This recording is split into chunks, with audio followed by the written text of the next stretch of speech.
కొన్ని నిమిషాలు దేవుని యొక్క వాక్యాన్ని చదివి ధ్యానం చేద్దాం. ద్వితీయోపదేశ కాండం 30వ అధ్యాయం 15వ వాక్యాన్ని అందరూ తీయండి. ద్వితీయోపదేశ కాండం 30వ అధ్యాయం 15వ వాక్యం నేను చదువుతాను, గమనించండి. చూడుము, నేడు నేను జీవమును మేలును మరణమును కీడును నీ ఎదుట ఉంచి ఉన్నాను. చెప్పండి అందరూ అన్నమాట. చూడుము, నేడు నేను జీవమును మేలును మరణమును కీడును నీ ఎదుట ఉంచి ఉన్నాను. దాని స్తోత్రం కలుగునుగాక. ప్రియులారా, ఇక వాక్యం మీద మనసు పెట్టాలి. పిల్లల్ని కంట్రోల్ చేయండి. ఫోన్లు ఎవరు మాట్లాడొద్దు, డిస్టర్బ్ చేయొద్దు. నాకెళ్ళి చూడాలి. వాక్యం మీద మనసు పెట్టండి. దేని స్తోత్ర. ఈ ద్వితీయోపదేశ కాండం 30వ అధ్యాయం 15వ వాక్యంలో దేవుడు చెబుతున్న మాట ఏంటంటే, ఓ నా ప్రియ ప్రజలారా, మీ ఎదుట 2 మార్గాలు పెట్టాను అన్నాడు. ఎన్ని మార్గాలు? నేను అడిగినప్పుడు చెప్పాలి మీరు. ఎన్ని మార్గాలు? 1 జీవమును మేలును, 2 మరణమును కీడును మీ ఎదుట ఉంచి ఉన్నాను అన్నాడు. ఇప్పుడు ఛాయిస్ ఎవరిది అంటే మందే. జీవం పొంది మేలైన మార్గములో వెళ్ళటానికి మనమే నిశ్చయించుకోవాలి, ఎన్నుకోవాలి. అలాగే మరణమును కీడును ఆ మార్గంలోనైనా వెళ్ళటానికి మనమే నిశ్చయించుకోవాలి. అయితే మనము తెలిసి కీడుని మరణాన్ని ఎంచుకోగలమా? ఎంచుకోలేం. ఖచ్చితంగా జీవాన్ని మేలునే ఎన్నుకుంటాం మనం. దాని స్తోత్రం కలుగునగాక. దేవుని యొక్క ఆలోచన కూడా అదే. దేవుని బిడ్డలు జీవం పొందుచు మేలైన మార్గములో నడవాలని దేవుడు కోరుకుంటున్నాడు. అయితే కొన్ని సందర్భాలలో వ్యక్తుల మీదకి, కుటుంబాల మీదకి, దేశం మీదకి, ప్రాంతాల మీదకి ఓ ఘోరాతి ఘోరమైన నష్టాలు, కీడులు, మరణాలు ప్రాప్తిస్తాయి. ఎందుకని? మేలైన మార్గంలో నడవాలని మనం అనుకున్నా మేలుకు బదులు కీడే వస్తుంది. జీవం గల మార్గంలో నడవాలని మనం అనుకున్నా జీవానికి బదులు మరణమే వస్తుంది. ఎందుకని? ప్రశ్న. దాని స్తోత్రం కలుగునగాక.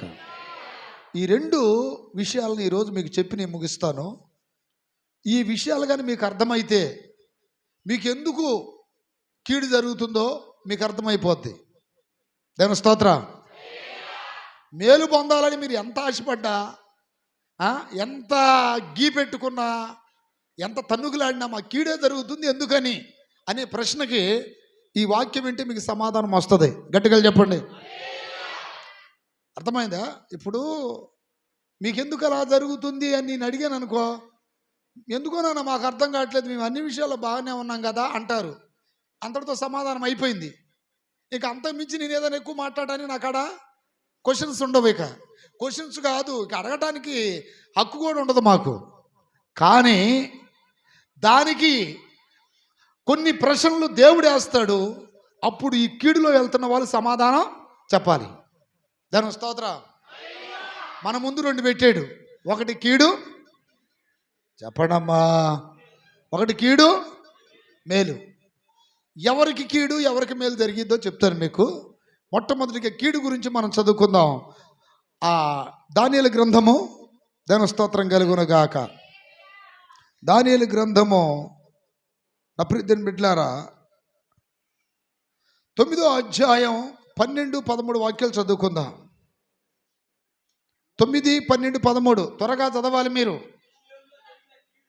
యెరూషలేములో జరిగిన కీడు మరి ఏ దేశములోనూ జరగలేదు.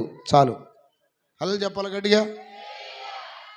యెరూషలేము కంట ఓ భయంకరమైన కీడు జరిగిందంట. యెరూషలేములో, ఆ దేశములో జరిగిన కీడు ఇక ఏ దేశములోనూ జరగలేదు. కీడు అంటే అర్థం ఏంటి? రోగాలు పాలవటం కీడే. అర్థమైంది? వ్యాపారం ప్రారంభించాం, నష్టం వచ్చింది, కీడే. పొలం దున్నాం, విత్తనాలు చల్లాం, పంట నాశనం అయిపోయింది, కీడే. కీడే. తర్వాత పెట్టుబడులు పెట్టాం, అప్పుల పాలైపోయాం, కీడే. తర్వాత ఆనందంగా ఉండాలనుకుంటున్నాం, కానీ ఎప్పుడు ఏడుపు దుఃఖమే, కీడే. ఈ కీడులు యెరూషలేముకు కలిగినంతగా ఏ దేశానికి కలగలేదంట. ఎందుకని? నా ప్రియమైన బిడ్డలారా, యెరూషలేముకు కలిగినంత కీడు ఇక ఏ దేశానికి కలగలేదంట. ఏం చేశారు వాళ్ళు? ఏం చేశారు? వాళ్ళు చేసిన తప్పులు ఎందుకంత కీడు ఆ యెరూషలేముకు వచ్చిందో వాళ్ళు చెప్పలేదు, కానీ దానియేలు ప్రవక్త చెప్పాడు. దాని స్తోత్రం కలుగునగాక. వాళ్ళకంత కీడు ఎందుకు వచ్చిందో వాళ్ళు ఒప్పుకోలా, కానీ ఎవరు చెప్పారు? ఎవరు చెప్పారు? దానియేలు ప్రవక్త చెప్పాడు కీడు గురించి. దాని స్తోత్రం కలుగునగాక. ఎందుకు వాళ్ళకంత కీడు వచ్చిందో కొన్ని విషయాలు చెప్తున్నాడు. కొన్ని విషయాలు అవి చెప్తాను మీకు. దాని స్తోత్రం కలుగునగాక. అదే దానియేలు గ్రంథం 9:5 అంటాడు, ఎందుకంత కీడు జరిగిందంటే, మేమైతే, జాగ్రత్తగానండి, మేమైతే నీ దాసులగు ప్రవక్తలు నీ నామమును బట్టి మా రాజులకును మా అధిపతులకును మా పితరులకును యోదయ దేశ జనులందరికీ చెప్పిన మాటలను ఆలకింపక. అగండి, ఎందుకు జరిగిందో తెలుసా అంత కీడు? మేమైతే నీ దాసులకు ప్రవక్తలు అన్నాడు. ప్రవక్తలు అంటే ఎవరు? దైవ జనులు, సేవకులు. మన భాషలో చెప్పాలంటే పాస్టర్లు. పాత నిబంధన కాలంలో దేవుని సమాచారం చెప్పడానికి ప్రవక్తలు ఉండేవాళ్ళు. యెషయా ప్రవక్త, సమూయేలు ప్రవక్త, ఏలియా ప్రవక్త, ఎలీషా ప్రవక్త, యోనా ప్రవక్త, ఓబద్య ప్రవక్త, జకర్యా ప్రవక్త, హగ్గయి ప్రవక్త, వీళ్ళందరూ ప్రవక్తలే. ఈ యెరూషలేము మీదకి ఇంత కీడు ఎందుకు వచ్చిందయ్యా అంటే, దైవ సేవకులు అనబడుతున్న ఈ ప్రవక్తలు రాజులకు అధిపతులకు యోదయ దేశ జనులందరికీ చెప్పిన మాట వాళ్ళు ఆలకించలేదంట. అందుకని వాళ్ళ దేశం మీదకి ఏమొచ్చింది? దైవ సేవకులు చెప్పిన మాటకి లోబడలేదు అనేది మొదటి పాయింట్ అక్కడ. దాని స్తోత్రం. ఈ రోజున నీ కుటుంబం మీదకి, నీ మీదకి ఎందుకు ఇంత కీడు వస్తుందో ఒక్కసారి ఆలోచించాలి నువ్వు. దైవ సేవకుడు ఒక మాట చెప్పినప్పుడు అది దేవుని మాటని గ్రహించి నువ్వు ఎప్పుడైతే లోపడతావో అప్పుడు నీ కుటుంబం మీదకి మేలు వస్తుంది తప్ప కీడు. వీరు కీడు అనుభవించడానికి గల మొదటి కారణం ఏంటంటే దైవ సేవకుల మాటను ఆలకించలేదంట. ప్రియ దేవుని బిడ్డలారా, నీవు దేవుని సేవకుల మాట ఆలకించేటప్పుడు కొంచెం ఆలోచించాలి. ఆయన పలుకుతున్న మాటలో నా మేలుక కీడుక? ఆయన పలికే మాటలో దేవుని మాటల, తన సొంత మాటల? నాకు తెలిసి పరిశుద్ధాత్మ అనుభవం కలిగిన ఏ దైవ సేవకుడు సొంత మాటలు చెప్పడు, కీడు గురించి ఏ మాటలు చెప్పడం, కీడు గురించి ఏ మాటలు చెప్పడం. వాళ్ళు చెప్పే కొంచెం గాయపరిచిన మంచి విషయాలు చెప్తారు. కీడు రాకముందు దేవుడు ముందు సేవకుల ద్వారా మాట్లాడిస్తాడు. సేవకులు మాట్లాడినా గ్రహించకపోతే నెక్స్ట్ వచ్చేది ఏంటిది? ఇక కీడే. దానికోసం నువ్వు వేచి ఉండాలి. అక్కడ అంటున్నాడు, నీ దాసులకు ప్రవక్తలు పలికిన మాటలు మేము కానీ మా అధిపతులు కానీ రాజులు కానీ ఆలకించలేదయ్యా, అందుకనే మా మీదకి ఇంత కీడు వచ్చింది. నీ మేలు కోరి సేవకులు ఏదైనా చెప్పారంటే అది నీ మంచికి. నువ్వు రోగాలు పాలవ్వకుండా, కష్టాలు కన్నీళ్ళు పాలవ్వకుండా, ఇబ్బందులు పాలవ్వకుండా, దేవుని విడిచిపెట్టి పోకుండా, నీ జీవితం మరణానికి దిగజారిపోకుండా దేవుని సేవకుల ద్వారా దేవుని బిడ్డలకు హెచ్చరికలు చేస్తాడు. ఎగ్జాంపుల్ చెప్పమంటారా? సౌలు ఉన్నాడు. సౌలుకి ప్రవక్తగా ఎవరున్నారు? సమూయేలు ఉన్నాడు. సమూయేలు అనేక సార్లు చెప్పాడంట, సౌలు వినలేదంట. విననప్పుడు దేవుడు ఒకసారి కోపపడ్డాడు. వాక్యం చెప్తుంది, సమూయేలు మొదటి గ్రంథం 15వ అధ్యాయం 24వ వాక్యం చదువుతారా?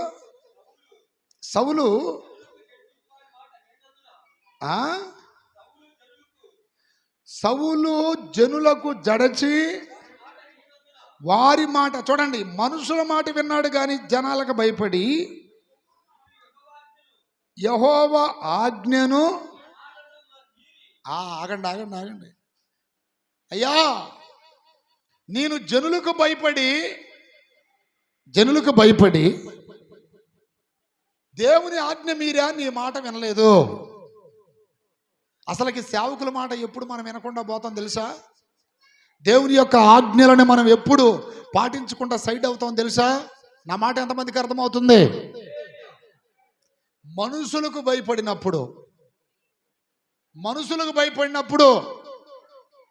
కులాలకు భయపడినప్పుడు, మతాలకు భయపడినప్పుడు, ఆదివారం రావాలి లేకపోతే నీ ఉద్యోగం తీసేస్తామంటే అధికారులకు భయపడినప్పుడు, మనుషులు అంటే వీళ్ళందరికీ భయపడి దేవుని మాట, ఆ దేవుని ఆజ్ఞ మీరి సేవకుల మాట వినలేరు. ఇక్కడ సౌలంట జనులకు దడచి దేవుని ఆజ్ఞ మీరి తన నోటితో తానే ఒప్పుకుంటున్నాడు. చూడండి అక్కడ, నీ మాటలను మీరి ఏం తెచ్చుకున్నాను? నేను పాపము తెచ్చుకున్నాను. దాని స్తోత్రం కలుగును గాక. దైవ సేవకుని మాట మీరితే ఇంకేం తెచ్చుకున్నట్టు? నువ్వు పాపం చేసినట్టే. ఇప్పుడు లోకరీతిగా ఆలోచిద్దాం మనం. ఇప్పుడు మీ పిల్లలు మీ మాట నాకపోతే మీరేమంటారు? వాడు అవిధేయుడు, గర్విష్ఠుడు, లాస్ట్కి ఏమైపోతారు? గాలి పిల్లలు అయిపోతారు, వాళ్ళు గాలి సంతానం అయిపోతారు. అలాగే మన పైన ఉన్న ఆత్మీయ తండ్రి అనబడుతున్న దైవ సేవకుని మాటకు లోబడకపోతే మీరు కూడా అదే గాలి పిల్లలు అయిపోతారు, ఇష్టానుసారంగా బ్రతుకుతారు. మా పైన ఒక తండ్రి ఉన్నాడని భయం ఉండదు, విడిగా బ్రతుకుతారు. అప్పుడు వచ్చింది మీ ఇంటి మీదకి ఏంటిది? కీడు. ఇక్కడ సౌలు సమూయేలు మాట వినలేదు. వినకపోగా దినవృత్తాంతముల గ్రంథము మొదటి దినవృత్తాంతముల గ్రంథములో దేవుడు అతనికి కలుగు చేసిన కీడు చూడండి. మీ చెవులు గింగురులమంటాయి. ఆ వాక్యం కానీ చదివితే 10వ అధ్యాయం 13వ వాక్యం. ఈ ప్రకారం మొదటి దినవృత్తాంతముల గ్రంథం 10:13, ఈ ప్రకారము యెహోవా ఆజ్ఞ గైకొనక ఆయన దృష్టి ఎదుట ద్రోహము చేసి నందుకును యెహోవా యొద్ద విచారణ చేయక కరణ పిశాచములకును యెహోవా యొద్ద విచారణ చేయు దానిని వెతికినందుకు సౌలు హతమాయెను. అందు నిమిత్తం యెహోవా అతనికి మరణ శిక్ష విధించెను. సంతోషకరమైన సమాచారం అది. మరణ శిక్ష విధించను అంటే అది మేలా కీడా? సమూయేలు గ్రంథములు అంటున్నాడు, దేవుని ఆజ్ఞ మీరా నీ మాటకి లోబడలేదు, నేను పాపం తెచ్చుకున్నాను. సరే, దాని ప్రతిఫలం ఏంటి? యెహోవా అతనికి మరణ దండన విధించెను. ఏ దండన? మంచా మేలా? రోజు ప్రార్థన చేసుకోవాలి. మా సేవకుల మాటకు మేము లోబడాలి. దేవుని స్తోత్రం కలుగునగాక. వాళ్ళు దుఃఖపరచకూడదు, బాధ పెట్టకూడదు. హెబ్రీయులకు రాసిన పత్రిక 13వ అధ్యాయం 17వ వాక్యంలో రాయబడింది, మీ పైన నాయకులుగా ఉన్నవారు లెక్క ఒప్ప చెప్పవలసిన వారి వలె మీ ఆత్మలే కాయచున్నారు. లెక్క ఒప్ప చెప్పవలసిన వారి వలె. లెక్క ఒప్ప చెప్పవలసిన వారు అంటే ఏంటి? గొర్రెలు ఇచ్చారు ఒక మందనే, గొర్రెలు కాసేవాడు సాయంత్రం కల్లా యజమానుడికి ఏం చెప్పాలి? లెక్క చెప్పాలి. అయ్యా 100 గొర్రెలు మేపమని ఇచ్చావు, 100 గొర్రెలు మేపా, ఇదిగో లెక్కేసుకో. అద్దెకి తెస్తాం కొన్ని వస్తువుల్ని. అయ్యా ఇదిగో నీ దగ్గర పారలో ఇది తీసుకొచ్చావు, మళ్ళీ ఇదిగో లెక్క. అలాగే దైవ సేవకులకి దేవుడు గొర్రెలన్న పడుతున్న విశ్వాసుల్ని అప్పగించాడు. అప్పగించినప్పుడు వారు లెక్క చెప్పాలి. చాలా భారమైన విషయం అది. దేవుని స్తోత్రం. లెక్క చెప్పాలి అనేది చాలా భారం. అది దేవుని స్తోత్రం. ఈ మధ్య పెరిచర్లో ఒక మీటింగ్ జరిగితే కొన్ని టెంట్ సామానం తీసుకొచ్చారు. కొన్ని టెంట్ సామానం తీసుకొస్తే కొన్ని మిస్ అయిపోయినాయి. వాళ్ళు ఏమన్నారు తెలుసా? మాకు అవన్నీ కుదరదు, మీరు ఎన్ని తీసుకెళ్లారు అన్నిటికీ ఏం చెప్పాలి? లెక్క చెప్పాలి, లేదా డబ్బులు కట్టాలి. డబ్బులు కట్టాలి. ఏదో బేక్షన్లో గంటలు పోయినాయి అంట, కుర్చీలు కూడా పోయినాయి. మాకు అవన్నీ కుదరదు, మా దగ్గర నుండి ఎన్ని తీసుకెళ్లారు అన్నిటికీ మీరేం చెప్పాలి? రేపు దేవుడు కూడా సేవకులని లెక్క అడుగుతాడు.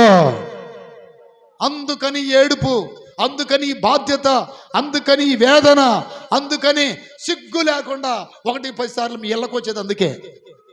1-10 సార్లు సిగ్గు లేకుండా ఫోన్ చేసేది అందుకే. లేకపోతే మీ ద్వారా ఏదో లక్షల కట్టలు వస్తాయని కాదు, లేకపోతే మీ దశమ భాగాలకి, లేకపోతే మీ కానుకలు కాచిపడి కాదు సేవకుడు వస్తుంది. రేపు ఏం చెప్పాలి? అది భారం. ఏదో స్తోత్రం కలుగును గాక.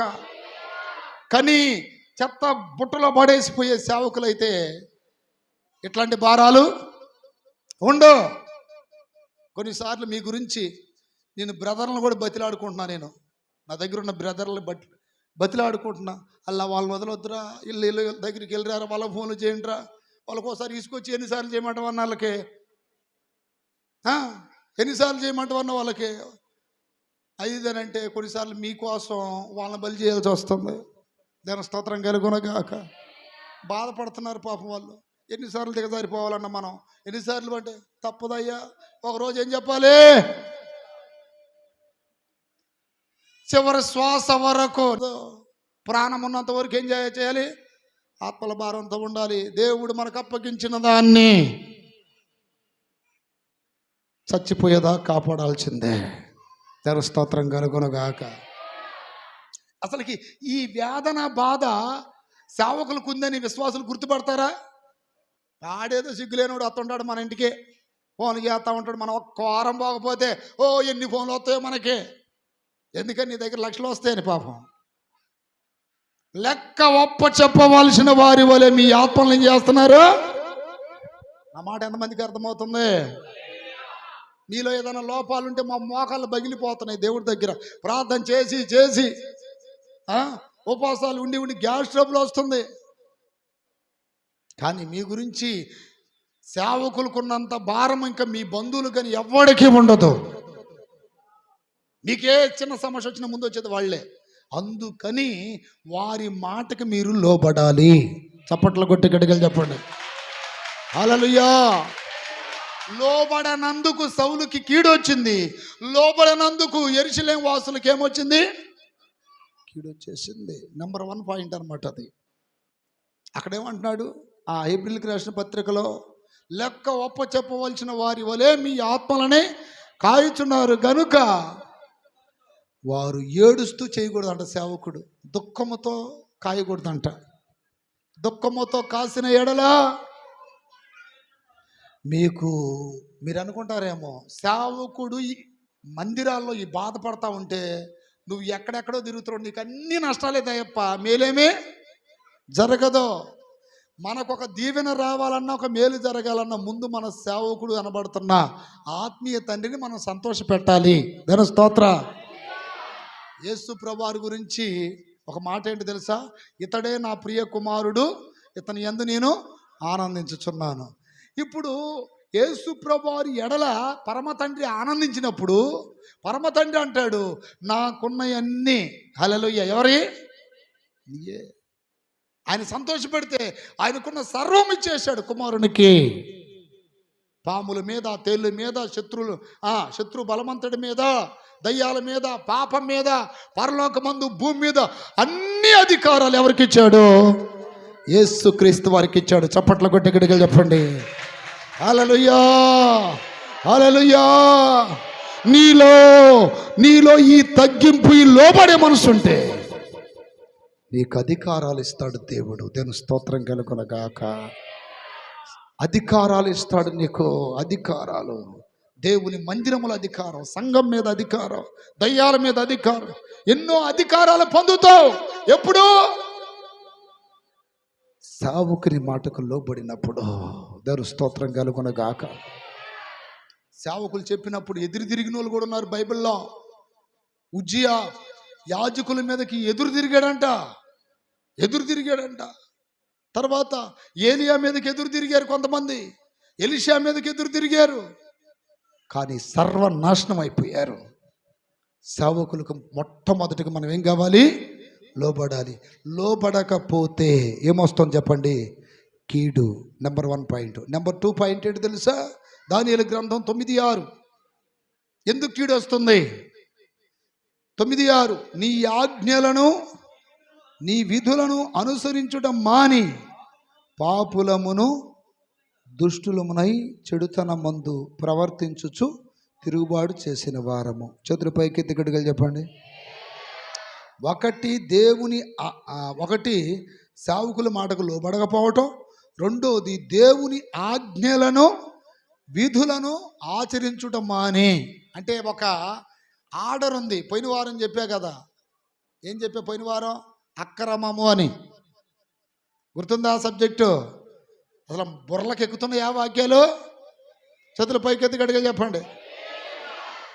సంఘానికి జనము కంటే కూడా ఏం ప్రాముఖ్యం? క్రమం ప్రాముఖ్యం అని చెప్పా. క్రమం లేకపోతే పరలోకం కూడా పోద్దని. ఈ రోజున క్రమం కావాలి. ఈ క్రమము ఎలా వస్తుంది మనకంటే దేవుని ఆజ్ఞలను, దేవుని యొక్క విధులను అనుసరించాలి. ఇప్పుడు దేవుని ఆజ్ఞలు ఎన్నండి? పాత నిబంధన కాలం 10 ఆజ్ఞలు. ఎన్ని ఆజ్ఞలు? అసలు ఆ 10 ఆజ్ఞలు ఎక్కడున్నాయో కూడా తెలుసా మీకు? 10 ఆజ్ఞలు అంటే తెలుసా మీకు? నిర్గమాకాండం 20వ అధ్యాయంలో ఉంటుంది, మీరు తర్వాత చదువుకోండి. నేను తప్ప వేరొక దేవుడు నీకు ఉండకూడదు. పైన ఆకాశం అందే కానీ, ఆకాశం క్రింద భూమి అందే కానీ, భూమి క్రింద నీళ్ళ అందే కానీ దేనికి నమస్కరించొద్దు, పూజ చేయొద్దు, దండం పెట్టొద్దని ఉంటుంది. రెండోది, నీ దేవుడని యెహోవా నామాన్ని వ్యర్థంగా ఉచ్చరించొద్దు. మూడోది, 6 దినాలు కష్టపడి 7 దినాన్ని విశ్రాంతి తీసుకోవాలి. తల్లిదండ్రులు సన్మానించాలి. వ్యభిచరింపొద్దు, దొంగలింపొద్దు, అబద్ధ సాక్ష్యాలు చెప్పొద్దని 10 ఆజ్ఞలు దేవుడు విధించాడు. అయితే ఆ ఆజ్ఞలను పాటిస్తే మేలు, పాటించకపోతే కీడు. దాని స్తోత్రాలు చెప్పండి గట్టిగా. పైన ఆకాశం అందే కానీ క్రింద అంటే ఇప్పుడు రాళ్ళకి, రప్పలకి, చెట్లకి, చేమలకి, కప్పలకి, పాములకి, సింహాలకి, పులులకి, మనుషులకి, వాళ్ళకి మొక్కితే ఆజ్ఞ మీరినట్టే కదా. 6 దినాలు కష్టపడి 7వ రోజున విశ్రాంతి తీసుకోమంటున్నాడు. సరే, ఇప్పుడు క్రొత్త నిబంధన సంఘానికి ప్రభు దినం ప్రాముఖ్యం. అంటే ఆదివారం, పునరుద్ధాన దినం. 6 దినాలు కష్టపడి ఆదివారం సన్నిధికి వస్తున్నావా? ఈ ఆదివారం వస్తే ఇంకే ఆదివారం వస్తావో తెలియదు. ఆజ్ఞ మీరినట్టేగా. దాని స్తోత్రం. మీకు ఎగ్జాంపుల్ చెప్తున్నా. స్కూల్కి పిల్లలను పంపిస్తున్నాం. రోజు పోతే హాజరేస్తారు. ఎప్పుడో ఒకసారి వచ్చేవాడికి హాజరేస్తారా? రిజిస్టర్లో పేరు కొట్టేస్తారా? ఇది కరెక్ట్ కాదనుకుంటా తీసేస్తారు. దాని స్తోత్రం. క్రమం ఏర్పాటు చేసుకోవాలి. తర్వాత విధులు అన్నాడు. విధులు అంటే ఏంటి? విధులు అంటే ఇదిగో ఈవిడ నీకు భార్య, ఆమె నీకు మేనత్త, ఏమో నీకు చిన్నమ్మ, ఆయన నీకు బాబాయ్, ఇదిగో ఏమో నీకు వదిన, నువ్వు ఇదిగో నీ భార్యతోనే నీకు సంబంధం, వీళ్ళందరినీ గౌరవించాలని ఇట్లా కొన్ని విధులు చెప్పాడు. వాటిని మీరి వావి వరుస లేకుండా పాపాలు చేశారనుకో, వాడు ఏం తప్పిపోతున్నాడు? విధులను తప్పిపోతున్నాడు. అలాంటి వాళ్ళ మీద కూడా ఏమొస్తున్నాయి? కీడు. దేవుడు ఆజ్ఞ ఇచ్చాడు. ఈరోజు చూడండి, వావి వరుసలు లేవు. భర్త కళ్ళు కప్పెట్టి భార్య, భార్య కళ్ళు కప్పెట్టి భర్త, పిల్లల కళ్ళు కప్పెట్టి తల్లిదండ్రులు కళ్ళు కప్పెట్టి పిల్లలు. ఎటు చూసిన పాపం, చూసేది పాపం, వింటుంది పాపం, మాట్లాడేది పాపం, అన్నీ జరుగుతున్నాయి. ఇలాంటి కుటుంబాలకి, వ్యక్తులకి మేలు జరుగుతాయా? ఒకవేళ నువ్వు అనుకోవచ్చు, భార్య కళ్ళు కప్పా, భర్త కళ్ళు కప్పా. మీరు ఎవరెవరో కళ్ళు కప్పినా ఆయన కళ్ళు కప్పి పెట్టగలరా? మీకు మేలు చేసిన, కీడు చేసిన, బ్రతికించిన, చంపిన, నిలబెట్టిన, పడగొట్టిన అన్నీ చేసేది ఆయన. ఆయన కళ్ళు కప్పి పెట్టలేవు. ఇప్పుడు గుండెలు ఏం కావాలి నీకు? దైవ భయం. 2 కొరింథీయులకు రాసిన పత్రిక 7వ అధ్యాయంలో రాయబడింది, దైవ భయం కావాలి. పని దగ్గర, ఉద్యోగ స్థలాల్లో, కాలేజీలలో, ఎక్కడ పోయిన దైవ భయం.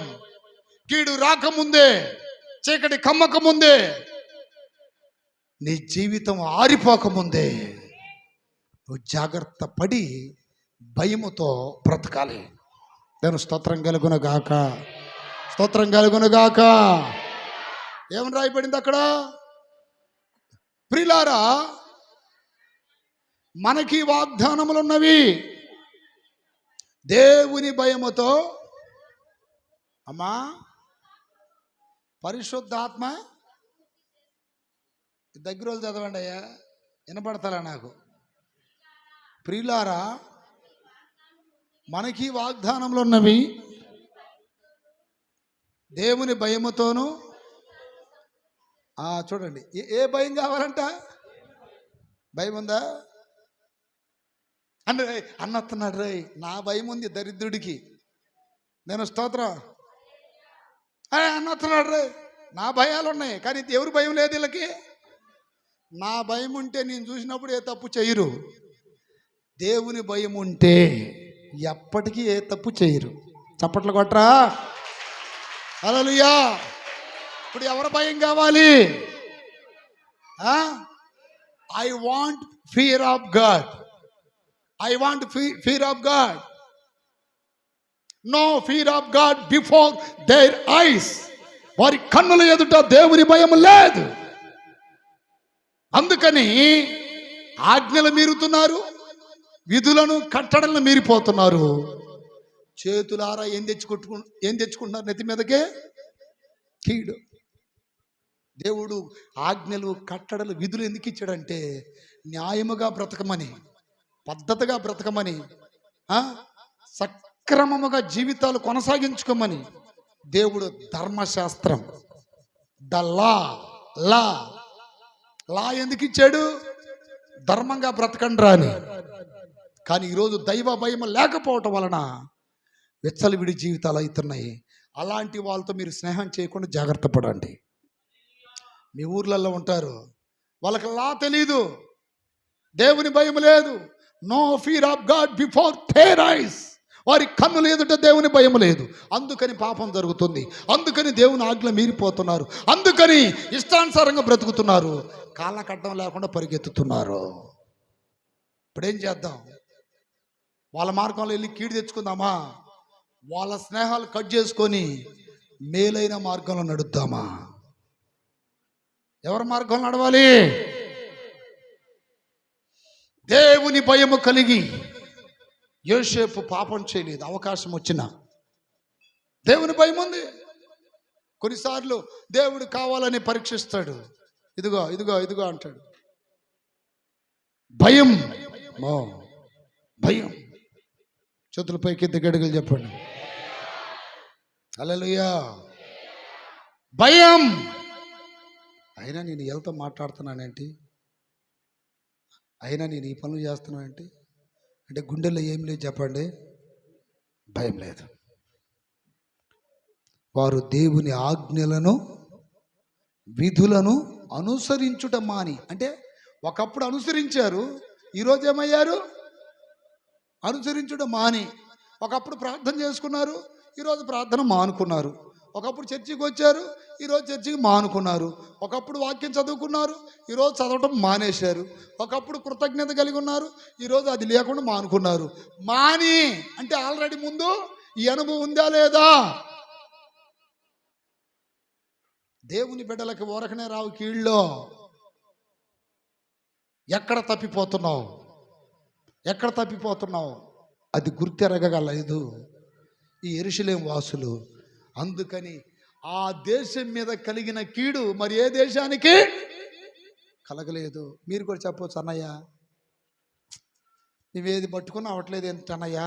ముందు నీ బుద్ధి మారితేగా, నీ స్వభావం మారితేగా, నీ ఆలోచనలు మారితేగా, నువ్వు లోబడితేగా. ఏది పట్టుకున్నా చెడెందుకు కీడెందుకు జరుగుతుంది? ఆయన మాటలు వింటే దేవుడేమన్నాడు? ద్వితీయోపదేశ కాండం 28:1-2 వాక్యాలు అంటున్నాడు కదా, నీ దేవుడని యెహోవా మాట శ్రద్ధగా విని ఆయన, అదేనా?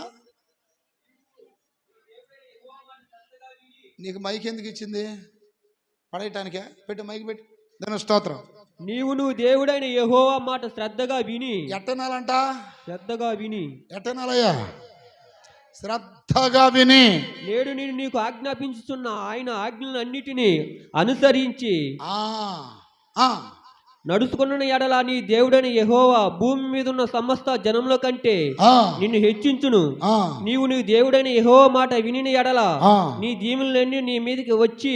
చూడండి, నీ దేవుడని యెహోవా మాట శ్రద్ధగా వింటే ఈ దీవెనలన్నీ నీ మీదకి వస్తాయి. ఆమేన్.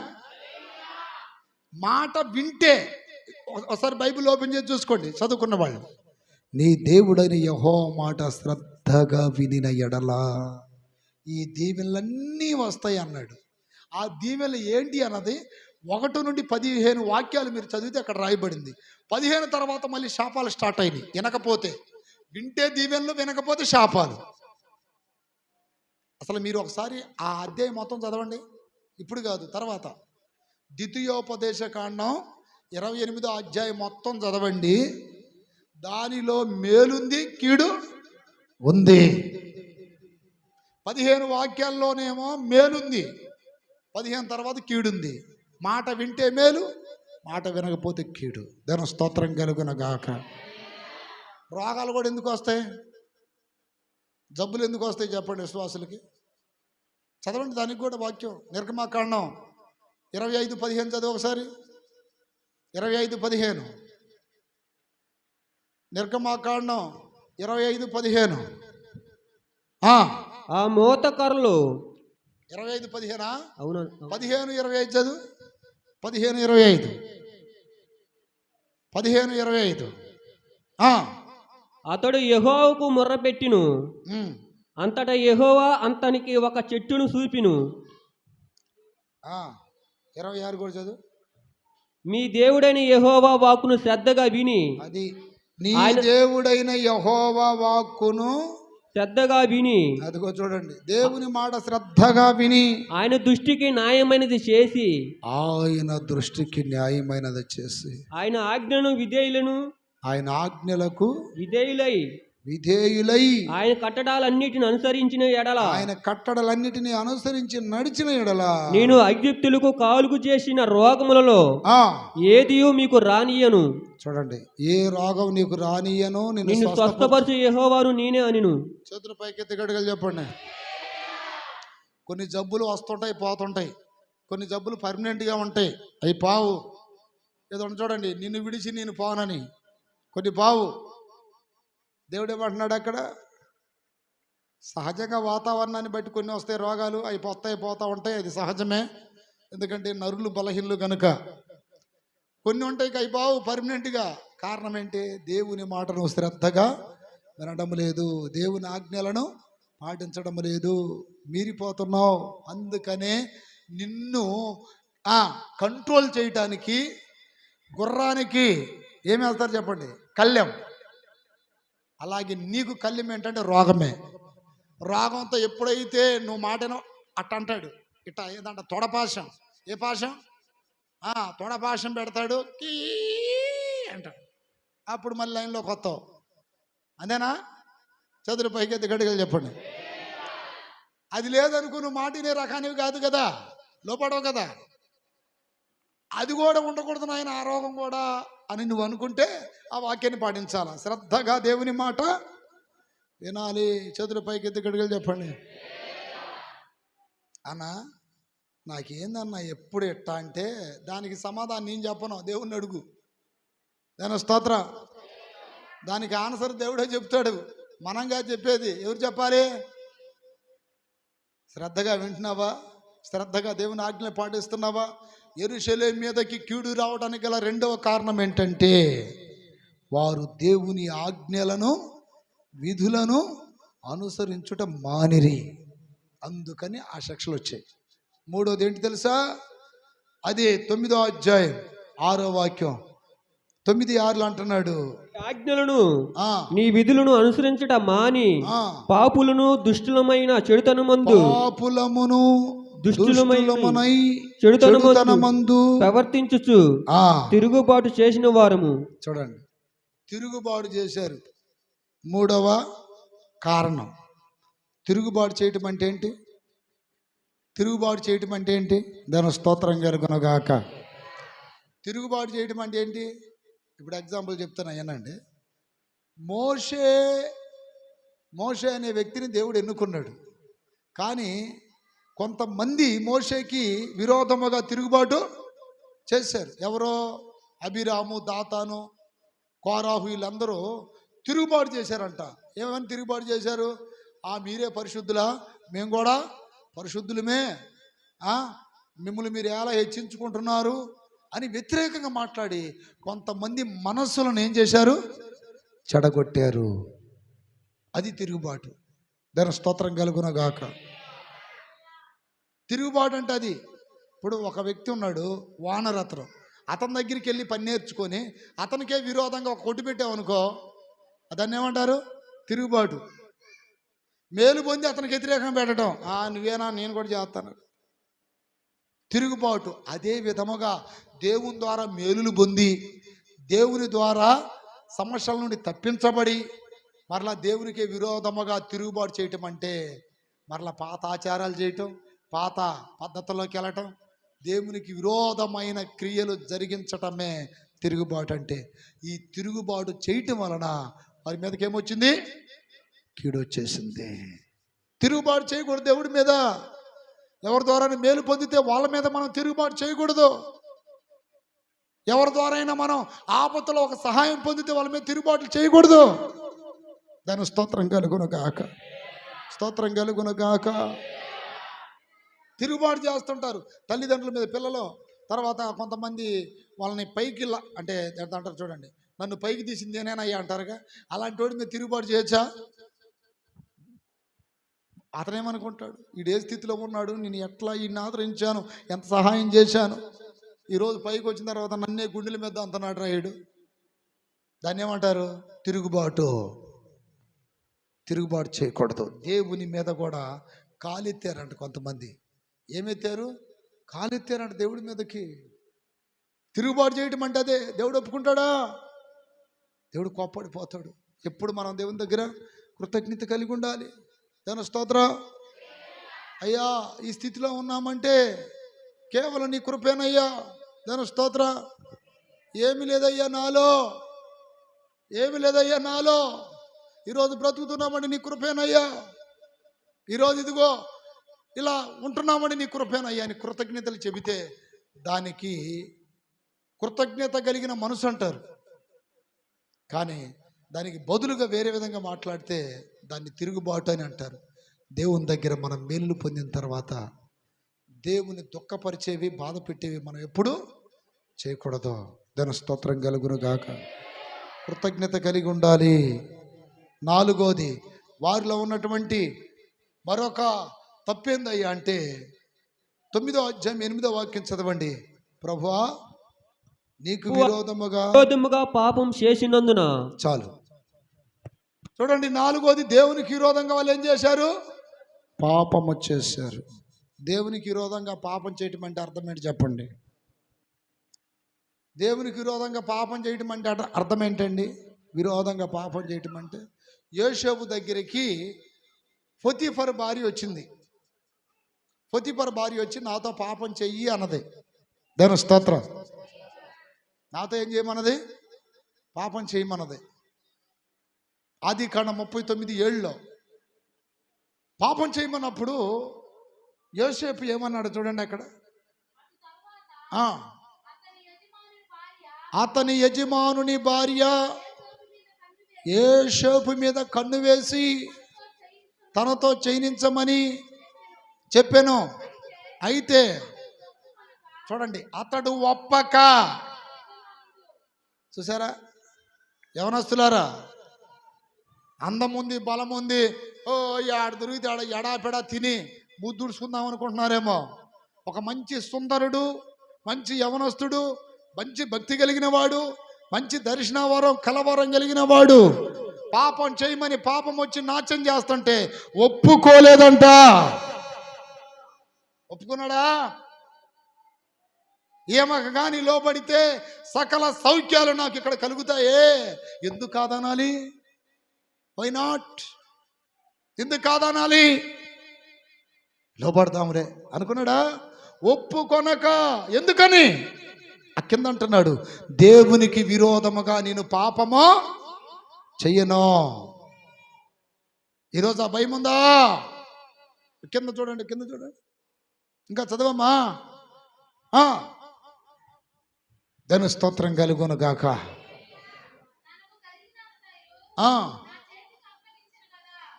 నా యజమానుడు తనకు కలిగినదంతయు నా చేతికి అప్పగించిన కదా, నా వశమున తన ఇంటిలో ఏమి ఉన్నదో అతడు ఎరుగడు. ఈ ఇంటిలో పైవాడు ఎవడు లేడు.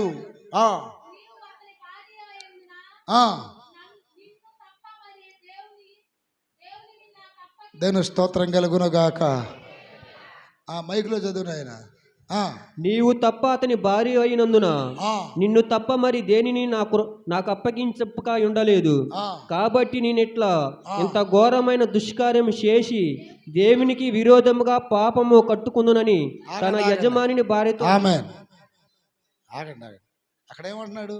ఇంత ఘోరమైన దుష్కార్యము చేసి. ఇప్పుడు దేవునికి విరోధమైన పాపం అంటే ఏంటి? అది దేవునికి విరోధమైన పాపం ఏంటంటే, ఎవడైనా నమ్మి నిన్ను ఆశ్రయిస్తే అతని కంట్లో నీవు సున్నం పెట్టకూడదు. వాడిని ఎంత నమ్మా నేను, వాడు నాకు ఇలా చేశాడు. ఈ విధమైనటువంటి పాపాలు చేయటం వలన అది దేవునికి విరోధమైన పాపం అవుతుంది.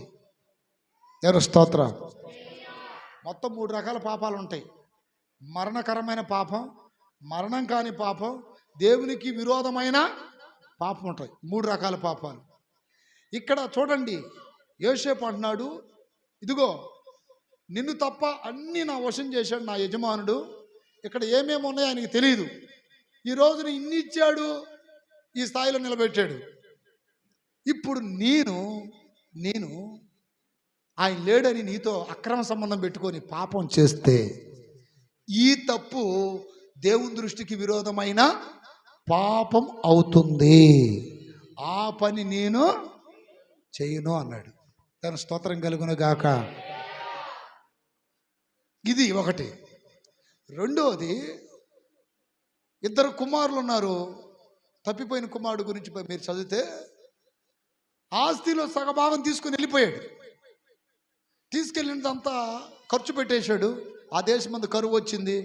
మరలా తిరిగి వచ్చాడు. వచ్చిన తర్వాత అంటాడు, తండ్రి నీకు విరోధముగా ఏం చేశాను? పాపము చేశాను. దేవుని స్తోత్రం కలుగును గాక. నువ్వు నన్ను ఎంతో ప్రేమించావు. నీ బాధ్యత ప్రకారం అడిగిన వెంటనే ఆస్తిలో సగభాగం ఇచ్చావు. ఈరోజు నీకు విరోధంగా పాపం చేశాను అయ్యా అంటాడు.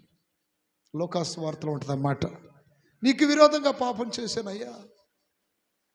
ఈరోజు నా ప్రయత్నం బిడ్డలారా, మీ తల్లిదండ్రులు ఎంత నమ్ముతున్నారు మిమ్మల్ని? యవనస్తులారా, మిమ్మల్ని నమ్మి మీకు ఒక పొజిషన్ ఉండాలని కష్టాలు చేసి మిమ్మల్ని వేలకు వేలు ఫీజులు కట్టి మీ కొరకు తినక ఆస్తులు సంపాదించి స్థలాలు కొని, ఇల్లు కొని, పొలాలు కొని, వాళ్ళు కడుపు మార్చుకొని మీరు ఒక మంచి స్థానంలో ఉండాలని మిమ్మల్ని నిలబెడుతున్నప్పుడు అలాంటి వాళ్ళని మీరు బాధ పెడితే అది విరోధమైన పాపం అవుతుంది. చిన్న స్తోత్రం కలుగును గాక. చాలామంది యవనస్తులు పాడైపోతున్నారు. ఎవరో మధ్యలో కలుస్తాడు ఒకడు, ఎవరో మధ్యలో కలిసింది ఒక పాడుది. ఈ పాడుదాని కోసం, ఈ పాడోడి కోసం, అర్థమైందా? అమ్మా నాన్నలతో పని లేదంటే ఇక ఈ మధ్యలో వచ్చింది ఒక దయ్యంలాగా, ఒక దయ్యపోళ్ళలాగా వస్తారు. ఏంటంటే ప్రేమ, మీ ఇద్దరం ప్రేమించుకున్నాం, దేవుని స్తోత్రం. ప్రేమించుకున్నా అంటే ఇప్పుడు ఇప్పుడు తల్లిదండ్రులు ప్రేమించలేదు అటైతే. దేవుని స్తోత్రం. వాళ్ళు నీ కొరకు ఎంత త్యాగం చేసి నీ గుర్తు రావట్లా. ఈ మధ్యలో వస్తారు కొంతమంది, నువ్వు నేను నువ్వు ఇంకెవరు వద్దు మన ఇద్దరికి. దేవుని స్తోత్రం కలుగునగాక. బైబిల్ వాక్యం ఏం చెప్తుందంటే పెళ్లి చేసుకొని ప్రేమించమని వాక్యం. పెళ్లి చేసుకొని వారిని ప్రేమించు, తల్లిదండ్రులను సన్మానించు, అది వాక్యం చెప్తున్న సత్యం. పెద్దలకు విధేయత కలిగి ఉండు. అది కాకుండా ఈ రోజున కొంతమంది ప్రేమించడమే పనిగా పెట్టుకున్నారు. ప్రేమించడమే పనిగా. హల్లెలూయా. ప్రేమించడమే పని అంట. ఏదేదో పై వేషాలు చూసి, హృదయం తెలుసా నీకు? అంతరంగం తెలుసా? ఎవరు హడావుడిగా పెళ్లి చేసుకోవడం, ఆ తర్వాత నాకు వద్దు ఆ అమ్మాయి, నాకు వద్దు వాడు, ఇద్దరు విడిపోవాలనుకుంటున్నాం. దేవుని స్తోత్రం. ఆ రోజు కావాలని పోయావు కానీ నాకు ఈరోజు వద్దే అంటే, నువ్వు వద్దని పాతకాలంలో సైకిల్ అద్దెకి తెచ్చేవాళ్ళు. కావాలనుకున్నప్పుడు వాడుకునే వాళ్ళు వద్దంటే ఇచ్చి రావచ్చు. కానీ పెళ్ళైన తర్వాత భార్యని ఇచ్చి రావచ్చా? భర్తను వదులుకోవచ్చా? లేదంటే మన భారతదేశం అమెరికా అవ్వాలి. అగ్రిమెంట్ పెళ్ళిళ్ళు, అమెరికాలో అగ్రిమెంట్ పెళ్ళిళ్ళు ఉంటాయి. లేకపోతే హుగండాన పోవాలి. ఉగండాలు ఎంతమంది భార్యలను చేసుకోవచ్చు, ఎంతమంది భర్తలను చేసుకోవచ్చు. అక్కడ రివర్స్ ఏంటంటే, ఇక్కడ అమ్మాయిలు కట్నం ఇస్తారు అబ్బాయిలకి, అక్కడ అబ్బాయిలు ఇవ్వాలి అమ్మాయికి కట్నం. దేవుని స్తోత్రం. అర్థమైందా? ఆ దేశం అనుభవాలట్టయితే ఎంతమంది నేను చేసుకోవడానికి. నాకు వద్దమ్మా, ఆ అమ్మాయికి నాకు పడట్లేదమ్మా. ఎప్పుడు గుర్తొచ్చారు? మళ్ళీ ఎప్పుడు గుర్తొచ్చారు? విడిపోయేటప్పుడు మళ్ళీ తల్లిదండ్రులు కావాలి. తప్పిపోయిన కుమారుడు, తండ్రి నీకు విరోధముగా నేనేం చేశాను? పాపము చేసి తిని. తన స్తోత్రం గెలుగురగాక. ఈ రోజున నమ్మిన వాళ్ళకి ద్రోహం చేస్తే అది దేవుడికి విరోధమైన పాపమే. నిన్నెవరో నమ్మారనుకోండి, నా ప్రేతని బిడ్డలారా, వాళ్ళకి విరోధంగా మీరు ఏం చేయమాకండి. మిమ్మల్ని ఎంతో నమ్మారు, కనీసం కన్నెత్తి కూడా చూడకూడదు. ఎందుకనంటే ఆ భర్త నన్ను ఎంత నమ్మాడు. హల్లెలూయా. భార్య నన్ను ఎంత నమ్మింది. నో, ఆలోచన రావడానికి కూడా భయపడాలి. నా మాటలో అర్థమయ్యే వాళ్ళకి అర్థమైతే. దేవుని స్తోత్రం. చెవులు గలవాడు ఈ మాటలు వినును. ఈ మాటలు అర్థం కావాలి మీకు. దేవునికి విరోధమైన పాపాలు చేస్తున్నారు చాలామంది. దేవునికి విరోధమైన పాపాలు చేస్తున్నారు. చేతులు పైకెత్తి గడిగలు చెప్పండి. ఆ మధ్య ఒకటి వచ్చి నా దగ్గరికి వచ్చి అడుగుతున్నాడు, అన్నయ్యా అన్నాడు. ఏమైందిరా అన్న? వచ్చాడైంది ఇక్కడికి. దేవుని స్తోత్రం. ఎత్తుకుంటున్నా మళ్ళీ. హల్లెలూయా. నా వెనకాల తిరిగాడన్న నా స్నేహితుడు ఒకడు. ఆ దుర్మార్గుడు ఏం చేసాడు తెలుసా? లాస్ట్కి నా భార్యనే గోకాడన్నవాడు. వాడు వెనకాల తిరిగి వాళ్ళ భార్యనే గోకాడంటవాడు. నేను చంపేస్తా పొడి చేస్తా అన్నాడు. గోకేదాకా నువ్వేం చేస్తున్నావు? దాని స్తోత్రం. సహవాసాలైనా రోడ్డు మీద చేయండి, రోడ్డు మీద అట్టే ఇళ్ళకి తీసుకురామాకండి. దాని స్తోత్రం కలుగున కాక. ఇళ్ళ దాకా తీసుకొచ్చి నా ఫ్రెండే వండి పెట్టు, నా ఫ్రెండే కోడిని కోయి, కుక్కలను కోయి, నా ఫ్రెండే అనుకోమాకండి. ఏడుతున్నాడు వాడు. మళ్ళీ వాళ్ళిద్దరిని కలపడానికి దాదాపు 2 నెలలు పట్టింది నాకు. దాని స్తోత్రం కలుగున కాక. సాతానుడు మింగేస్తాడు. బాగా రాసుకొని పూసుకొని పుండు పడేదాకుండా మాకండి. హల్లెలూయా. మీ సమస్య మాకు తలనొప్పి అయింది. తర్వాత మీ సమస్యలు మాకు తలనొప్పి అవుతాయి. హల్లెలూయా. మీరు మందిరాలకు వచ్చిన వాళ్ళు కూడా ఎంతవరకు ఉండాలో అంతవరకు హద్దుల్లో ఉండండి. మేము లేనప్పుడు మీరు రాసుకొని పూసుకొని ఉండి అల్లవాడి వాళ్ళ సమస్య అని అంటారా? మాకు సంబంధమే లేదు. అట్లాంటి మానేయటమే చర్చికి. దేవుని స్తోత్రం కలుగును గాక. ఏదో 4 ప్రాంతాల్లో దేవుడి మాటలు చెప్పుకొని బతికే వాళ్ళం మేము. ఈ సమస్యలన్నిటికీ మేము ఏడ పరిష్కారం తీసుకొస్తాం? హల్లెలూయా. సీరియస్గా చెప్తున్నా. కొద్దిగా మాట్లాడండి, కొద్దిగా ప్రేమించండి, కొద్దిగా సహవాసంలో ఉండండి, మరి డీపొద్దు బావా మామ అన్న అన్న వదినలో ఈ వరుసలు ఎందుకు నీకు? ఈ వరుసలు ఎందుకు? వచ్చావు, వాక్యం విన్నావు, వెళ్ళిపోవడం ఎంతవరకే. ప్రైజ్లాడు. నేననే మాటలు మీకు బాధ కలగొచ్చు, కానీ ఇవి సరి చేసుకోకపోతే మాకు వస్తున్నాయి తలనొప్పులు. చేతుల పైకి ఎత్తి గట్టిగా చెప్పండి హల్లెలూయా. మనం దేవుడి సన్నిధికి వస్తున్నాం, వాక్యం వింటాం, వెళ్ళిపోతాం, అంతవరకే. హల్లెలూయా. అందుకని నా ప్రియ దేవుని బిడ్డలారా, ద్రోహ క్రియలు అనేది మన జీవితంలో జరగకుండా చూసుకోవాలి. దానియేలు గ్రంథం 9:13 చదవండి. ఇంకొక పాయింట్. మోషే ధర్మశాస్త్రమందు రాసిన కీడంతయు మాకు సంభవించినను, మేము మా చెడు నడవడి మానకపోతిమి. చాలు. చెడు నడవడి ఇది చూడండి బుద్ధిమంతులారా, ఎందుకు కీడొచ్చి పడుతుందంటే చెడు నడవడి మానుకోలేదంట. చెడు నడవడి అంటే ఏంటి? ఇప్పుడు మీకు అన్ని విధాలుగా చెప్తున్నామా లేదా? అన్ని విధాలుగా చెప్తున్నామా లేదా? కోపడ మాకండి, అబద్ధాలు ఆడమాకండి, అట్టుండ మాకండి, ఎట్టుండ మాకండి చెప్తున్నామా లేదా? చెడు నడవడి మానుకోలేదు కాబట్టి వారి మీదకి ఏమొచ్చింది? భయంకరమైన కీడంతా వచ్చేసిందంట. దాని స్తోత్రం కలుగునగాక. చెడు నడవడి మానుకున్న నినివే పట్టణ ప్రజలకి కీడు రాకుండా దేవుడు కాపాడాడని యోనా గ్రంథములో అప్రియమైన బిడ్డలారా 3వ అధ్యాయం 10వ వాక్యంలో రాయబడింది. ఈ నినివే పట్టణపు వారు తమ చెడు నడతలు మానుకొనగా దేవుడు ఆ పట్టణానికి చేయాలనుకున్న కీడు చేయకుండా మానేశాడంట. 40 దినాలకి ఆ పట్టణం మొత్తాన్ని దేవుడు నాశనం చేస్తానన్నాడు. కానీ ఎప్పుడైతే వారు 3 రోజులు ఉపవాసాలు ఉన్నారో, పశ్చాత్తాపడ్డారో, చెడు నడతలు మానుకున్నారో, వారి మీదకి రావాల్సిన కీడు ఆగిపోయింది. ఉందా వాక్యం? చదవండి ఆ వాక్యాన్ని. 3:10 ఈ నినివే పట్టణ ప్రజలు ఈ నినివేలు తమ చెడు నడతలను మానుకొనగా వారి చేయుచున్న క్రియలను. చూడండి, చెడు నడతలు మానుకోవాలయ్యా. మందిరాలకు వస్తున్నారు, మానుకోండిరా బాబు అంటే మానుకోవాలిగా. మానుకోవా? వాక్యం వింటున్నావు, మానుకోవా? నేను ఇప్పుడు మానుకోను, ఎన్ని అని చెప్పుకొని వాళ్ళని నేనుండేది ఇంతే. మానుకోవా? అటది పెళ్లి చేస్తాడు, తొందరలో రెడీగుండు. దేని స్తోత్రం కలుగునగాక. అతిక్రమములు దాసువాడు వర్ధిల్లడు. ఎన్నిసార్లు గద్దించినా, దేవుడు వాక్యం ద్వారా మాట్లాడినా లోబడకపోతే, సామెతల గ్రంథం చదవండి, లోపాలను సరి చేసుకోకపోతే, ప్రియ దేవుని బిడ్డలారా, దేవుడు కోపడతాడు మీ మీద. దేవుని శిక్షలు వచ్చి పడతాయి మీ మీద. ఓ ఘోరాతి ఘోరమైన కీడులు మీరు అనుభవించే పరిస్థితి వస్తుంది. ఎన్ని శాపాలు అనుకోమాకండి, జరగబోయేది చెప్తున్నాను. దాని స్తోత్రం కలుగును గాక. ఎన్ని?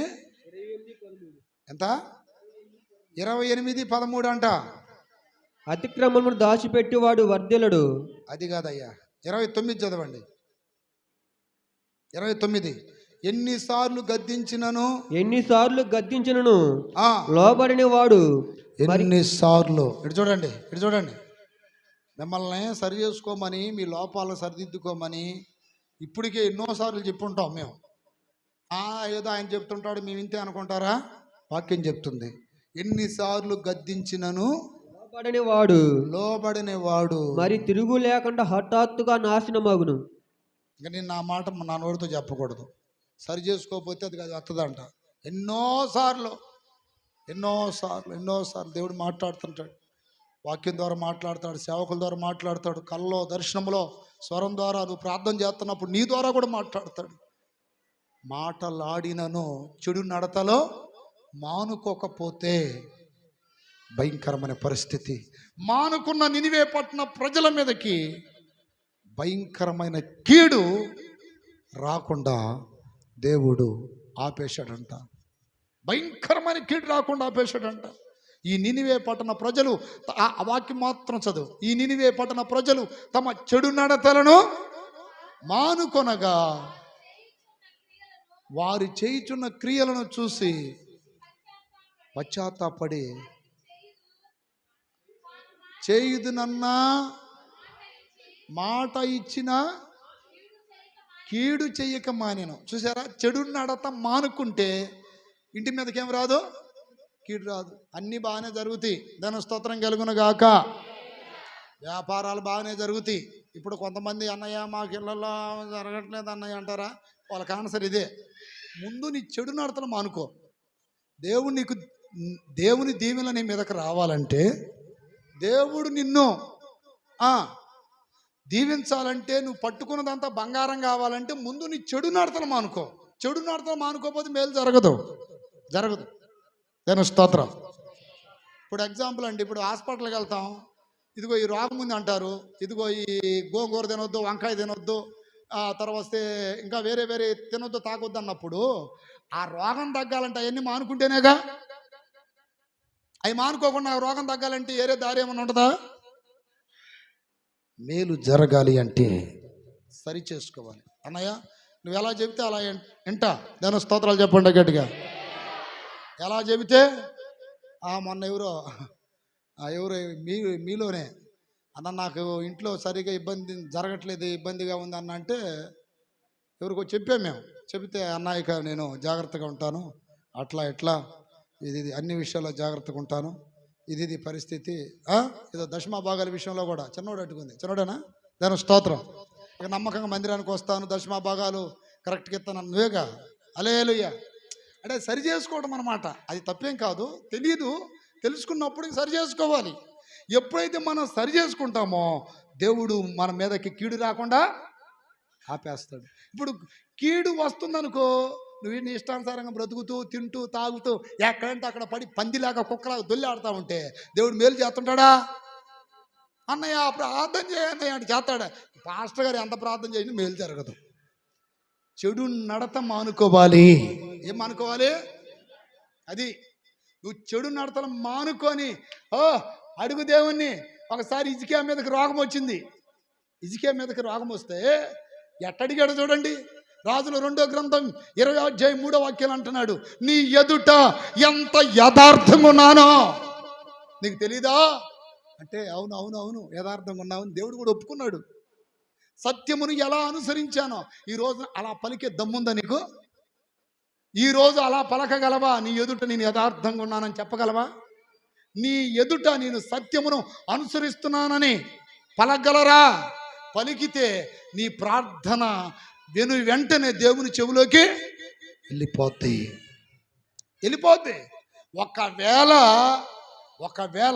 నువ్వు చెడు నడతలతో ఉండి నువ్వు ప్రార్థన చేస్తే దేవుడు ఆ ప్రార్థన ఆలకించడు. యెషయా గ్రంథం చూడండి.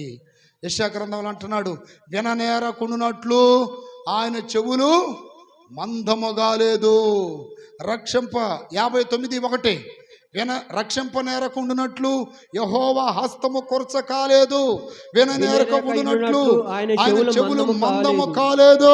మీ దోషములు మీకును మీ దేవుని అడ్డముగా వచ్చును. మీ దోషములే. మీకు అర్థమైందా? రక్షింపనేరకుండునట్లు ఆయన హస్తాలు కొరచగాలేదంట. రక్షించడానికి ఎంత దూరమైన వస్తాయి, అదిగో ఇదే ఆ రోడ్డు దాకా వస్తాయి చేతులు సాపుతాయని. రక్షించడానికి రెడీ, ఎంత పొడుగైనా వచ్చేస్తాయి. రక్షింపనేరకున్నట్లు ఆయన చేతులు కొరచకాలేదు, విననేరకున్నట్లు ఆయన చెవులు మందం. అట్లయితే ఎందుకు వినడం లేదు, ఎందుకు రక్షించడం లేదంటే మీ దోషములు మీకు దేవునికి అడ్డుగా వస్తున్నాయి. మీ పాపములు ఆయన ముఖమును మీకు మరుగు చేస్తున్నాయి. ఇప్పుడు చెప్పాలి మీరు సమాధానం. అన్నయ్యా మాకన్నీ బాగా జరగాలని మీరు ప్రార్థన చేయండి అని మీరు నన్ను అడిగినప్పుడు నేను మిమ్మల్ని అడుగుతున్నా, మీరు చెడు నడతలో చెప్పండమ్మా మానుకోవాలా వద్దా? చెడు నడతలు కలిగి ఉండి దేవా మమ్మల్ని దీవించయ్యా అంటే దేవుడు అంటాడు, అసలు మీరు ఎవర్రా? మీరు ఎప్పుడు ప్రార్థన చేశారు నాకు అంటే? మన పాపము ఒక గోడలాగా, ఇది గోడ, ఆ వెనక పక్క ఎవరైనా ఉన్నారు నాకు వినపడిద్దా? అబ్బాయి వినపడిందే? వినపడదా? మన పాపాలు అదిగా గోడలాగా అడ్డు వస్తాయంట. ఇప్పుడు ఆ గోడ కూలిపోవాలంటే పాపాలు అనే ఆ చెడుతనాన్ని మానుకోవాలి. అప్పుడు ఏదడిగిన దేవుడు అంతే, ఏదడిగి కార్యం చేస్తాడు. దాని స్తోత్రం. అన్నయ్య అప్పుడు బాగా మాకు దీవెనలు వచ్చాయి, ఇప్పుడు ఎందుకు రావట్లేదు అన్నయ్య? అప్పుడు బాగున్నావు కాబట్టి వచ్చినాయి, ఇప్పుడు ఎందుకు రావట్లేదు అన్నయ్య? ఇప్పుడు ఎందుకు రావట్లే? ఇప్పుడు చెడిపోయావు కాబట్టి రావట్లా, అంతే తేడా. దేవుని స్తోత్రం. అప్పుడు బాగున్నావు, ఇప్పుడు చెడిపోయావు. ఇప్పుడు చెడిపోయావు అన్న సంగతి నీకు తెలీదు, సాతాను చెడగొట్టాడు. ఇప్పుడు నువ్వు మానుకోవాల్సింది ఏంటి? చెడు నడతలు మానుకోవాలి. ఏంటి చెడు నడత? చెడు నడత అంటే ఏంటి? లోపాలే, అలవాట్లు ఇట్టని మానుకొని అప్పుడు డేరుగా అన్నయ్య ఇప్పుడు నేను క్లియర్గా ఉన్నా, నాలో ఏ లోపం లేదు, ప్రార్థన చేయండి అంటే అప్పుడు దైవజనుడు నీ పక్షాన ప్రార్థన చేస్తే కార్యాలు. చెడు నడతను మానుకోకుండా ఏదంటే చూడు, నా పెంట నాకే ఉంటుంది, ప్రార్థన చేసినంతసేపు దేవుడిని వాసన పీల్చుకోమని చెప్పు, నా పెంట పూసుకొని వస్తానంటే కుదిరితే? పరిశుద్ధత లేకుండా దేవుణ్ణి ఎవడో చూడనే. దేవుని స్తోత్రం. ఇక్కడ వాక్యం వింటుంటివి, దండం పెట్టి చెబుతున్నాం కొన్నిసార్లు మేము, పోతుంటే మళ్ళీ బురదలో పడుతుంటవి. అది మానుకుంటేనే కానీ ఈ దీవెనలు. ఎంత వాక్యం చెప్పుంటా, వాస్తవానికి నేను మీకు చెప్పిన అంత వాక్యం ఏ పాస్టరో చెప్పడు. చేతులు పైకెత్తి గట్టిగా చెప్పండి. నిజం చెప్తున్నా. నేను ఎంత వేదంతో ఎంత బాధతో చెప్తున్నాను, బయటికి నవ్వుతున్నాను కానీ ఎంత వేదంతో చెప్తున్నా నాకు దేవుడికి తెలుసు. దేవుని స్తోత్రం. ఎంత చెప్పింది కూడా, ఇప్పుడు పిల్లలు ఉంటారు, తల్లి బాగా వంట రుచిగా చేసి పిల్లల ప్లేట్లు వేస్తుంది. ఈ పిల్లలు కదా నిలువు తెలియక ఏం చేస్తున్నారు, మట్టిలో బార్లు ఇచ్చేస్తున్నారు. ఈ తల్లి బాధపడుద్ది, ఇప్పుడు దాకా ఎంత కష్టపడ్డాను రా కూర చేయడానికి, ఇప్పుడు దాకా ఎంత బాధపడ్డాను ఆ అన్నం చేయడానికి, బాధపడితే లేదా? కొన్నిసార్లు మీరు కూడా అట్నే చేస్తున్నారు నన్ను. దేవుని స్తోత్రం. హల్లెలూయా. పందులకి కుక్కలకి వాక్యం చెప్పడానికే నేను ఉంది, మారాలిగా. ఆ పంది బ్రతుకు మానుకోమని చెప్తున్నాగా. ఎంతనో చెప్పు, ఈ చెబుతాయంట. హల్లెలూయా. కానీ కొంతమంది ఉన్నారు నీతిమంతులు. దేవుని స్తోత్రం. కొంతమంది ఉంటారు నీతిమంతులు, అలాంటి వాళ్ళకి దేవుడు మాట్లాడతాడు, సంతోషం. అలాంటి వాళ్ళకన్నా అర్థమవుతాయి. హల్లెలూయా. దేవుడు ఆ రోజుల్లో మాట్లాడాడు, అందరికి అర్థమైంది ఆ నోవాకు ఒక్కడికే, అంతే. ఈరోజు కూడా అంతే. అందుకని అక్కడ ఐదోది ఏంటంటే, వారు చెడు నడతలు మానుకోలేదంట. దేవుని స్తోత్రాలు చెప్పాలి గట్టిగా. ఇంకొక మాట చదవండి. కొంచెం టైం అయింది, పర్వాలేదు, నా అంశం పూర్తి అవ్వాలి. దేవుని స్తోత్రం. దానియేలు గ్రంథం 9:13 లాస్ట్ అండ్ ఫైనల్ చదవండి. హల్లెలూయా. మోషే ధర్మశాస్త్రమందు రాసిన కీడంతయు మాకు సంభవించినను, మేము మా చెడు నడవడి మానకపోతిమి, నీ సత్యమును అనుసరించి బుద్ధి తెచ్చుకున్నట్లు మా దేవుడైన యెహోవాను సమాధాన పరచుకొనకపోతిమి. ఇటు చూడు, మీరందరూ చూడండి. నాకు మీరు రోజుకి అరగంట సేపు బైబిల్ని చదవకపోతే జాగ్రత్తగా. హల్లెలూయా. ఇన్ని రోజులైంది మీరు బైబిల్ సరిగ్గా చదవట్లా, తప్పులు చదువుతున్నారు. నువ్వు కూడా రోజుకి అరగంట చదవాలా. ఎట చదవాలి? ఇట్ట కాదు, నోటితో గట్టిగా చదవాలి. హల్లెలూయా. మీరు ఇళ్ళ కాడ ఉన్నప్పుడు ఏం చేయాలంటే గట్టిగా నోటితో చదవాలి. నీతిమంతులు నశించుట చూచి ఎట్ట ప్రాక్టీసు ఇళ్ళ కాడ చేయండి. అప్పుడు ఇక్కడికి వచ్చినప్పుడు కరెక్ట్గా చదువుతారు. దేవుని స్తోత్రం. ఎందుకనంటే మీరు ఎదుగుతుంది ఎవరి దగ్గర? జెర్మియా పాస్టర్ గారి దగ్గర. దేవుని స్తోత్రం. హల్లెలూయా. మనకు ఒక ఇమేజ్ ఉంది బయట, మీకు తెలియదు. జెర్మియా అన్న దగ్గర ఈ మధ్య ఒక పాస్టర్ గారు అన్నాడు, అన్న మీ దగ్గర ఎదిగే వాళ్ళందరూ కొంచెం వాక్యం తెలిసిన వాళ్ళేనన్నా, మాకు తెలుసు అన్న. మొన్న నెల్లూరు నుండి ఒక టీచర్ గారు ఫోన్ చేసింది, మా చెల్లెలకి మీరే బాప్తిస్మం ఇచ్చారండి, మోకాళ్ళ ప్రార్థన మీ దగ్గరే నేర్చుకుందంట. అమ్మో వేరండి అసలుకే అంటుంది. కాస్త ఇమేజ్ ఉన్నప్పుడు మీరు చెడగొట్టకూడదుగా. దేవుని స్తోత్రం. అంటుంది ఏంటంటే నోరు తిరగాలి అంటే రోజుకు ఒక అరగంట. నేను కూడా ప్రాక్టీస్ చేస్తాను రోజు. ఇటు మౌనంగా చదవను. నీతిమంతులు నశించుట పలకాల చూచి ఎవరును దానిని మనసును పెట్టరు, భక్తి హీను. ఎట్ట నోటితో పలకడం. ఎట చూస్తే నీకేం అర్థం కాదు. నోటితో ఏం కావాలి? ప్రాక్టీసు. పాటలు రాసేవాళ్ళు చూడండి, సా సా సా సా సా సా నిని సా సా ని ధ మ గ రి సా సా సా ని ని సి ని. ఏం జరుగుతుంది? ప్రాక్టీస్. నోటికి ప్రాక్టీస్ ఉండాలా. గట్టిగా చెప్పండి. అర్థమైందా? అందుకనే మిమ్మల్ని తిడుతున్నా, గద్దిస్తున్నా, మళ్ళీ నవ్వుతున్నా. గట్టిగా చెప్పండి. నేర్చుకోండి. హల్లెలూయా. స్పష్టంగా ఇట్లా పెట్టి మైక్ ఇంత దూరంలో ఇప్పుడు చదువు. మొహం చూడు నల్లగా పోయింది. మోషే ధర్మశాస్త్రమందు రాసిన కీడంతయు మాకు సంభవించినను మేము మా చెడు నడవడి మానకపోతిమి. నీ సత్యమును అనుసరించి బుద్ధి తెచ్చుకున్నట్లు మా దేవుడైన యెహోవాను సమాధానపరచుకొనక పోతిమి. చాలు. ఆరోది వాళ్ళలో ఉన్న తప్పు ఏంటంటే దేవుణ్ణి సమాధానపరచలేదంట. ఏం పరచలేదు అంటే దేవుని కోపాన్ని రగిలిస్తున్నారు కానీ ఆయన కోపాన్ని సల్లార్చి సమాధాన పరచలేదు. కొన్ని ఇళ్ళ మీద, వ్యక్తుల మీద దేవుని కోపం రగులుతుంటుందండి. కోపం రగులుతూ ఉంటుంది. దేవుని స్తోత్రం కలుగునగా.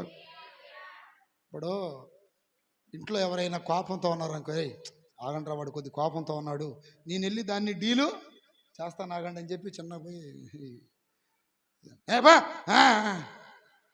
ఏదోలే అట్ట కోపడితే అట్ట కొంచెం ఏం పరచాలి పోయి. నువ్వంటే వాళ్ళకి భయం లేకుండా ఏమీ లేదు, ఉంది భయం, అయినా కొంచెం ఏదో కొంచెం అట్లా లాస్ట్ కూల్ చేయాలా. దేవుని స్తోత్రం. మనుషులు ఏం చేయాలి? దేవుని కూడా ఏం చేయాలి? మనం సమాధాన పరచడం అంటే అదే అర్థం. ప్రతిరోజు దేవుని సమాధానపరచాలి. ప్రభా మీ బలహీనలు ఉన్నాయన, కొన్ని ఏదో తెలుసో తెలియకుంటే సరిచేయి ప్రభా, అయ్యా అంత మాత్రం మమ్మల్ని వదలొద్దు ప్రభా అని దేవుని ఆవేశాన్ని, కోపాన్ని మనం ఏం చేయాలి? సమాధానపరచాలి. దేవుని కోపం మన మీద రగలకూడదు. వీళ్ళు దేవుని ఏం చేయలేదంట, ఈ యూదులు సమాధానపరచలేదంట. దేవుని కోపాన్ని అంతకంతగా రెచ్చగొట్టారంట. దేవుని కోపం మనం రెచ్చగొట్టం. రోజు కన్నీళ్ళు విడిచి అయ్యా క్షమించయ్యా, పశ్చాత్తాపడాలి. క్షమించు ప్రభా, ఏదో తెలుసో తెలుగు తప్పులు చేశాను, క్షమించు సరిజీ. ఆహాబు దేవుని దగ్గర పశ్చాత్తాపడ్డాడు, ఏడ్చాడు. దేవుని స్తోత్రం. అహరోను పశ్చాత్తాపడు. రాత్రి చెప్పే పేరిచ్చారుల వాక్యం. ఇద్దరు తప్పు చేస్తే ఒక్కరికి ఎందుకు వచ్చింది శిక్ష అనేది రాత్రి ప్రసంగం. దేవుని స్తోత్రం. కానీ రికార్డ్ చేయలే, పోయిన యేసునామంలో మంచి వాక్యాలన్నీ పోతున్నాయి. ఇద్దరు తప్పు చేస్తే శిక్ష ఒక్కరికే ఎందుకు వచ్చింది అన్నది ప్రశ్న. దేవుని స్తోత్రం. అంటే అక్కడ అర్థం ఏంటంటే మిరియాము పశ్చాత్తాపడలా, అహరోను ఏం పడ్డాడు? పశ్చాత్తాపడ్డాడు. దేవుని స్తోత్రం. అట్లా సమాధానపరచాలి. హల్లెలూయా చెప్పండి గట్టిగా. దానియేలు గ్రంథం 9వ అధ్యాయం 10వ వాక్యం చదవండి చివరిగా. తన దాసులకు ప్రవక్తల ద్వారా మాకు ఆజ్ఞలను ఇచ్చి వాటిని అనుసరించి నడుచుకొని వలనని చెలవిచ్చును గాని మేము మా దేవుడైన యెహోవా మాట వినకపోతిమి. చాలు. ఏడో తప్పు వాళ్ళల్లో ఉన్నది. అర్థమైందా? దేవుని మాట మేము వినకపోతిమి, అందుకని యెరూషలేము మీదకి ఏమొచ్చింది? కీడొచ్చింది. ఈ 7 తప్పులు వాళ్ళలో జరిగాయి. నెంబర్ 1 ఏంటి చెప్పండి? 1 చెప్పండి అమ్మా, దైవ సేవకుల మాట వినక పోయారు, వాళ్ళ మాట ఆలకించలేదు. 2వది దేవుని కట్టడలు విధులు పాటించలేదు. 3వది తిరుగుబాటు చేశారు. హల్లెలూయా. 4వది దేవునికి విరోధంగా పాపం చేశారు. 5వది చెడు నడతలు నడిచారు. 6వది దేవుని సమాధానపరచలేదు. 7వది దేవుని మాటకి లోబడలేదు. అందుకని యెరూషలేము మీదకి భయంకరమైన కీడు వచ్చింది, భయంకరమైన శిక్ష వచ్చబడింది. హల్లెలూయా. అందరి పైకి లేచి నిలబడండి. ప్రియ దేవుని సంఘమా, విశ్వాసులారా గ్రహించండి. ఈరోజు నీ ముందు దేవుడు మేలైన మార్గం పెట్టాడు, కీడైన మార్గం పెట్టాడు. ఏది కావాలి నీకు? మేలైన మార్గంలో నడవాలి అంటే సేవకుల మాటకు లోబడాలి, కట్టడల విధులు పాటించాలి, దేవుని మీద తిరుగుబాటు చేయకూడదు. 4వది చెడు నడతలు మానుకోవాలి. 5వది దేవుని సమాధానపరచాలి. 6వది